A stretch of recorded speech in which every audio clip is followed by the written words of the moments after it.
Students, I am social science teacher continuing the chapter 7 of unit 2, namely mobile and settled communities. Today in this video we are going to explain its remaining topics. Students, आज इस video में हम unit 2 के chapter 7 जिसका नाम mobile and settled communities है उसके बचे हुए टॉपिक्स पर बात करेंगे. Let us start. The paik system. Paik व्यवस्था. The Ahom rulers maintained a workforce which played an important role during both war and peace. Ahom शासकों ने एक कार्यबल मेंटेन किया था जो युद्ध के समय और शांति के समय महत्वपूर्ण भूमिका निभाती थी. Its members called paiks. इसके सदस्यों को पैक्स कहा जाता था. Served as soldiers and also built dams and roads and brought forest and swampy lands under rice cultivation. वे सैनिकों की तरह भी काम करते थे और डैम्स और रोड्स भी बनाते थे. जंगली और दलदली ज़मीनों को चावल की खेती वाली ज़मीन के अंतर्गत लाते थे, अर्थात चावल की खेती करने लायक बनाते थे. People were regularly moved from the settled areas into these newly reclaimed lands. लोग जो ये नई ज़मीनें विकसित की जाती थी उस पर नियमित रूप से बसते रहते थे. Okay. With the exception of the nobles, nearly all males aged 15 to 60 had to do compulsory public service as paiks. Nobles को छोड़ करके लगभग सभी पुरुष जो 15 साल से लेकर के 60 साल तक के होते थे उनको पब्लिक सर्विस कंपल्सरी रूप से देनी पड़ती थी पैक के रूप में, अर्थात वो पैक के रूप में अनिवार्य रूप से सार्वजनिक सेवा का कार्य करते थे. The paiks were organised into 4 member groups each called a got. जो पैक्स होते थे वो 4 सदस्यों के समूह में संगठित थे जिन्हें गॉट कहा जाता था. Each got sent 1 member by rotation for public work. और प्रत्येक गॉट अपने एक सदस्य को रोटेशन से सार्वजनिक सेवा के लिए भेजता था. The others took care of his land during his absence. और अन्य सदस्य उसकी अनुपस्थिति में उसके भूमि की देखभाल करते थे. More members were called up at war time. युद्ध के समय अधिक सदस्य बुलाए जाते थे. ओके. ऑल लैंड्स अंडर राइस कल्टीवेशन बिलोंग टू द स्टेट.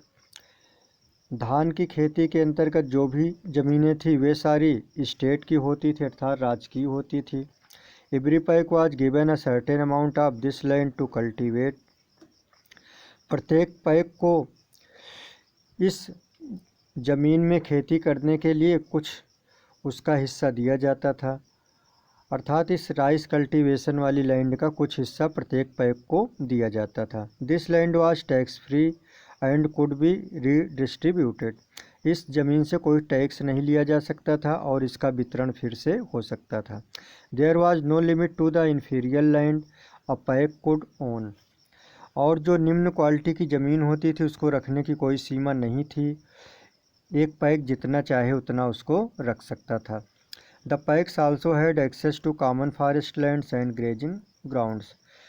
पैक्स कि सामान्य रूप से जो जंगली भूमियाँ थी, जो चरागाह थी, उसमें भी आराम से वो ज़मीनें रख सकते थे अपने पास.